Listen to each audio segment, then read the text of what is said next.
Hello dear students. तो स्वागत है आपका आपके YouTube channel Einstein study circle में। और आप सभी विद्यार्थियों का बहुत कमेंट आ रहा था कि सर अब एग्ज़ाम काफ़ी नज़दीक है तो इकोनॉमिक्स का सिलेबस ही भी कंप्लीट कर दीजिए।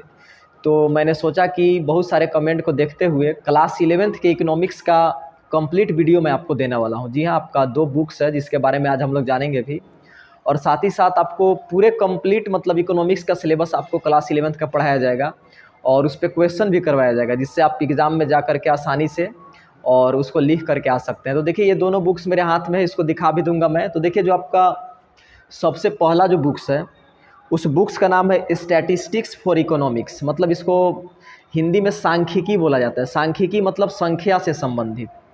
और जो आपका दूसरा किताब है उसको देखिए, उसका नाम है इंडियन इकोनॉमिक डेवलपमेंट, मतलब भारतीय अर्थव्यवस्था का विकास, कि किस तरह से भारत ने आज़ादी प्राप्त करने के बाद, मतलब जैसे 1947 में आज़ाद हुए हम लोग, तो उसके पहले अंग्रेज़ों ने हमारे भारत देश की स्थिति को काफ़ी ख़राब हालत में छोड़ दिया था, मतलब बहुत ही ख़राब स्थिति कर दिया था भारतीय अर्थव्यवस्था का।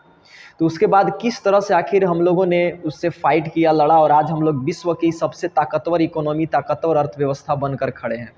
तो इसके बारे में इस पूरे किताब में देखना है हम लोग को। तो ये 2 किताब अगर आप पढ़ लेते हैं तो आपको इकोनॉमिक्स क्लास 11th में, और इसके साथ साथ खास बात ये भी है कि इसी का यूज आपको इंडिया के टॉप लेवल के जितने भी एग्ज़ाम है, जैसे यूपीएससी का एग्ज़ाम इंडिया में सबसे टॉप लेवल का माना जाता है, उसमें भी इसी से क्वेश्चन आपको पूछा जाएगा, या फिर और कहाँ पूछा जाएगा। तो इससे आपको 11th-12th में तो यूज होगा ही, उसके साथ एसएससी या फिर और भी जैसे कॉम्पिटिटिव एग्ज़ाम एनडीए, सीडीएस, जो कि ये भी तो यूपीएससी का ही एग्ज़ाम है, तो इस सब में आपको बहुत ज़्यादा इसका यूज आपको नज़र आएगा। विद्यार्थी देखिए एक और गड़बड़ करते हैं कि जैसे ये किताब केवल इसको जानते हैं कि ये इकोनॉमिक्स का किताब है और केवल इसका पढ़ाई करके जाते हैं और टोटल क्वेश्चन नहीं बनता। इस किताब को बहुत सारे टीचर भी ध्यान में नहीं रखते हैं और स्टूडेंट भी नहीं रखते। एक पतली सी किताब है ये सांख्यिकी का, स्टैटिस्टिक्स का, तो आप इसको अगर पढ़ के नहीं जाइएगा तो आपका 50% क्वेश्चन नहीं बनेगा, मतलब आधा क्वेश्चन इसी से आता है। तो इसको नेगलेक्ट नहीं करना है, इग्नोर नहीं करना है। तो एक एक करके हम लोग सबके बारे में जानेंगे। आज तो मैं केवल आपको परिचय बताऊंगा और कल से हम लोग का लेक्चर स्टार्ट होगा, और मैं कोशिश करूंगा कि वीडियो थोड़ा लंबा रहे, लेकिन 10-15 वीडियो में दोनों किताब ख़त्म हो जाना चाहिए, ये किताब और ये वाला दोनों का दोनों। तो चलिए यहाँ तक तो सही है, लेकिन उसके बाद थोड़ा सा आज परिचय भी मैं दे दूँ कि जैसे आपका जो पहला किताब है, जैसा कि आप ये स्क्रीन पे दिख रहा होगा आपको, तो इसमें क्या है कि एक्चुअली यहाँ पे जो लिखा हुआ है उसको देख के डरना नहीं है कि 11th के साथ साथ 12th भी लिखा हुआ है। तो ये खैर हमने लिख दिया है कि भाई उसका यूज यहाँ पे हो सकता है, 11th वाला 12th में यूज होता है, एसएससी, यूपीएससी, हर जगह इसका यूज है। अब साथ ही साथ जैसे आप मान लीजिए सोच रहे होंगे कि ठीक है यहाँ तक तो ठीक है, लेकिन आप बताइए कि इकोनॉमिक्स क्लास 11th में हमारा कितना किताब है। तो अभी तुरंत मैंने आपको दिखा करके बताया कि आपका 2 किताब है, जिसमें पहला होता है सांख्यिकी है, स्टैटिस्टिक्स है, और दूसरा किताब जो है आपका इंडियन इकोनॉमिक डेवलपमेंट, मतलब भारतीय अर्थव्यवस्था का विकास। भारतीय अर्थव्यवस्था का विकास जो है हमारा दूसरा किताब है। तो अब सोचने वाली बात है कि भाई इसमें चैप्टर कितना है, क्योंकि आप जब भी किसी भी सब्जेक्ट का पढ़ाई स्टार्ट कीजिए, चाहे फिजिक्स हो, केमिस्ट्री हो, मैं तो खैर ऐसे सारे सब्जेक्ट को पढ़ाता हूँ, तो कहने का मतलब है कि कोई भी सब्जेक्ट आप पढ़ना स्टार्ट करते हैं तो सबसे पहले उसमें देखिए कि भाई उसका सिलेबस क्या है, उसमें चैप्टर क्या है, कितना चैप्टर है, कितना लंबा चौड़ा है, कितना टाइम हमको उस पर देना होगा। ये सब देख करके तब आप एक प्लान के साथ पढ़ाई करना स्टार्ट कीजिएगा। कोई भी सब्जेक्ट हो, ऐसे है कि आप अच्छा कमांड बना सकते हैं। तो देखिए हमारा 2 किताब है, पहला सांख्यिकी स्टैटिस्टिक्स और दूसरा है भारतीय अर्थव्यवस्था का विकास, इंडियन इकोनॉमिक डेवलपमेंट। तो अब आपके मन में ये सवाल आ रहा होगा कि इसमें आखिर टोटल कितने चैप्टर हमको पढ़ने हैं। तो देखिए बात ऐसा है कि इसमें जो आपका पहला किताब है सांख्यिकी, उसमें टोटल 9 चैप्टर आपको पढ़ना है। जैसा कि स्क्रीन पे दिख रहा होगा आपको, मैं इसको जूम भी कर देता हूँ। टोटल जो है इसमें आपको 9 चैप्टर ही पढ़ाई करना है। ये जो सांख्यिकी है इसमें टोटल कितना है, 9 चैप्टर आपको पढ़ाई करना है। अब यहाँ पे देखिए कुछ लिखा हुआ है सॉल्यूशन। सॉल्यूशन मतलब कि जितने भी क्वेश्चन होंगे सबका सॉल्यूशन मैं कराऊंगा, आपको टेंशन लेने की कोई बात नहीं है। और पूरे यूट्यूब पर सबसे आसान भाषा में आपको हर एक विषय का एक्सप्लेनेशन देने के लिए अगर मैंने प्रोमिस किया है तो वो मिलेगा, इसमें कोई डाउट नहीं है। Because I am a student and teacher of philosophy, और फिलोसफी मतलब दुनिया में जितने भी विषय हैं सबकी माँ कौन है, फिलोसफी, माने सबको पैदा करने वाला फिलोसफी ही होता है। तो मैं उसका स्टूडेंट भी हूँ और टीचर भी हूँ, तो आपको सारे विषयों का सबसे आसान भाषा में एक्सप्लेनेशन मैं ज़रूर दूंगा। आप टेंशन ना लें, केवल पढ़ाई करके एग्ज़ाम देने का टेंशन आपका होना चाहिए। उसके बाद चलिए देखते हैं दूसरा जो हमारा बुक्स है उसके बारे में भी थोड़ा जान लिया जाए। दूसरा जो है भारतीय अर्थव्यवस्था का विकास, इंडियन इकोनॉमिक डेवलपमेंट। देखिए इसको पहले यूनिट में बांटा गया है, जिसमें टोटल आपको 4 यूनिट देखने को मिलेंगे, जैसा कि आपको यहाँ पे दिख रहा होगा। टोटल यूनिट 4 हैं। तो अब आपके मन में ये सवाल आ रहा होगा कि ठीक है 4 यूनिट है, लेकिन ये 4 यूनिट में चैप्टर कितना है। तो याद रखिएगा ये जो सेकेंड किताब है इसमें आपको टोटल 10 चैप्टर के बारे में पढ़ाई करना है। टोटल कितना चैप्टर है? 10, यानी कि 10 चैप्टर इसमें है और 9 चैप्टर इसमें है। तो टोटल कितना चैप्टर हो गया? समझिए कि इकोनॉमिक्स क्लास 11th में टोटल 19 चैप्टर है यार।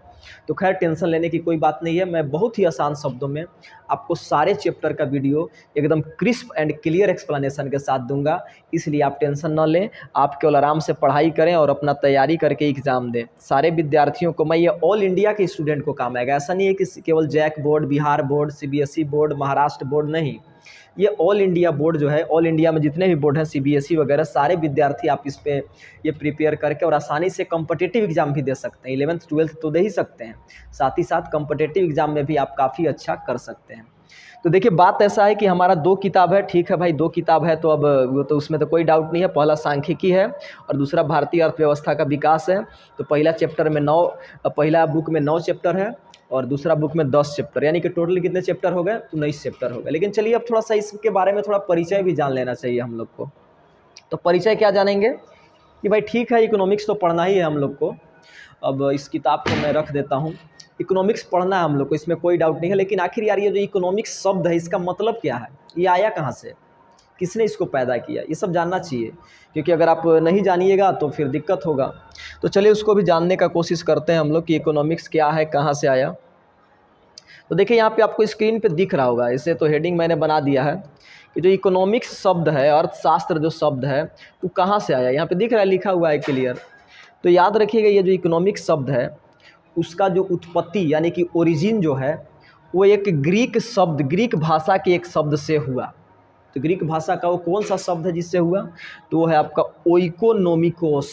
ओइकोनोमिकोस ये ग्रीक भाषा का एक शब्द है जहाँ से इकोनॉमिक्स पैदा हुआ। इसी शब्द से अर्थशास्त्र का जन्म हुआ, ओइकोनोमिकोस।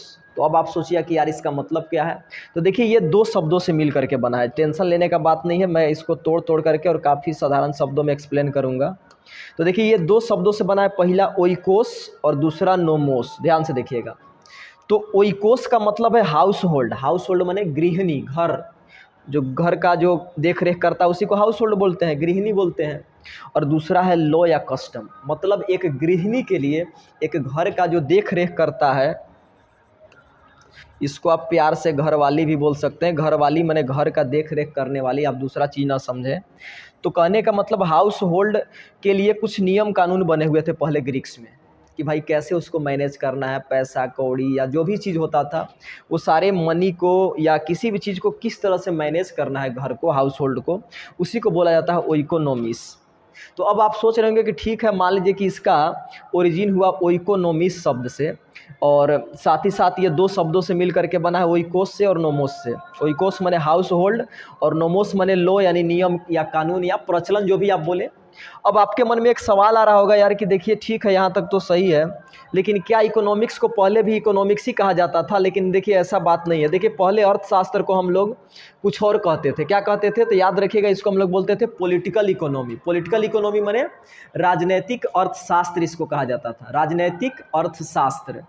तो अब समस्या आता है कि ठीक है पहले इसको बोलते थे पॉलिटिकल इकोनॉमी, तो इसको अर्थशास्त्र किसने कहा सबसे पहले? ये भी एक सवाल आता है। पहले इसको बोला जाता था राजनैतिक अर्थव्यवस्था, पॉलिटिकल इकोनॉमी। तो याद रखिएगा एक विद्वान थे, उनका नाम था अल्फ्रेड मार्शल, इकोनॉमिक्स के बहुत बड़े विद्वान थे। इन्होंने ही 19वीं सदी में सबसे पहले, कब? 19वीं सदी में इसका नाम बदल करके और इकोनॉमिक्स कहा, यानी कि अर्थशास्त्र कहा, और यहीं से अर्थशास्त्र का जन्म होता है। और इसके साथ साथ आपको ये भी पता होगा कि इकोनॉमिक्स शब्द को सबसे पहले अल्फ्रेड मार्शल ने पॉलिटिकल इकोनॉमी को इकोनॉमिक्स कहा। और साथ ही साथ आपको ये भी पता होना चाहिए कि इकोनॉमिक्स का फादर कौन है। तो याद रखिएगा इकोनॉमिक्स के फादर के बारे में तो आपको 9th 10th में ही पढ़ाया जाता है, लेकिन मैं फिर भी एक बार बता देना ठीक समझता हूँ। तो आपने नाम सुना होगा एडम स्मिथ का। जी हाँ, एडम स्मिथ का नाम किसने नहीं सुना है? बहुत बड़े अर्थशास्त्री थे यार। तो एडम स्मिथ को ही बोला जाता है अर्थशास्त्र का पिता। Adam Smith. तो इसको मैं एक बार फिर से जब चैप्टर स्टार्ट करेंगे तो मैं डिटेल आपको फिर से दूंगा, तो आपको टेंशन लेने की ज़रूरत नहीं है। बस आज केवल परिचय जानिए आप। परिचय में क्या जानेंगे कि इकोनॉमिक्स को पहले क्या कहा जाता था। तो पहले कहा जाता था पॉलिटिकल इकोनॉमी, मतलब पॉलिटिकल माने ये क्या उसको बोलते हैं, राजनैतिक, और इकोनॉमी माने अर्थव्यवस्था। तो इसको सबसे पहले इकोनॉमिक्स किसने कहा, तो अल्फ्रेड मार्शल नाम के एक विद्वान ने कहा। तो इस तरह से आपने देखा कि आज के वीडियो में मैंने क्लास 11th इकोनॉमिक्स का कितना आसान तरीके से आपको परिचय दे दिया। इकोनॉमिक्स शब्द कहाँ से आया, इसको मैं जूम कर दे रहा हूँ तो आप इसको देख भी सकते हैं कहाँ से आया। तो एक ग्रीक भाषा का शब्द था, तो कौन शब्द था, तो ओइकोनोमिकोस था, उसी से पैदा हुआ आपका इकोनॉमिक्स। अब देखिए सवाल आता है, ठीक है यहाँ तक तो सही है। अब जो है कि आपका सवाल आता है कि ठीक है मैंने परिचय जान लिया और बाकी चीज़ जान लिया, लेकिन और वीडियो हमको कब से मिलेगा। तो याद रखिएगा, आपको कल से एक एक करके मैं कोशिश करूंगा कि टोटल 20 चैप्टर को 10 से 15 वीडियो में समेट दूं, एकदम आसान भाषा में। वीडियो थोड़ा लॉन्ग रहेगा लेकिन आप आराम से तैयारी कर सकते हैं, उसमें कोई दिक्कत नहीं होगा। तो इस तरह से आज के वीडियो में मैंने परिचय दिया, और आने वाले वीडियो में मैं एक एक करके सारे यूनिट को एकदम आसान भाषा में आपको समझा दूंगा, और आप कंटिन्यू एकदम पढ़ाई कीजिए। और इस वीडियो को अपने दोस्तों के साथ, अपने मित्रों के साथ शेयर भी कीजिए, लाइक भी कीजिए। लेकिन अगले वीडियो तक के लिए गुड बाय।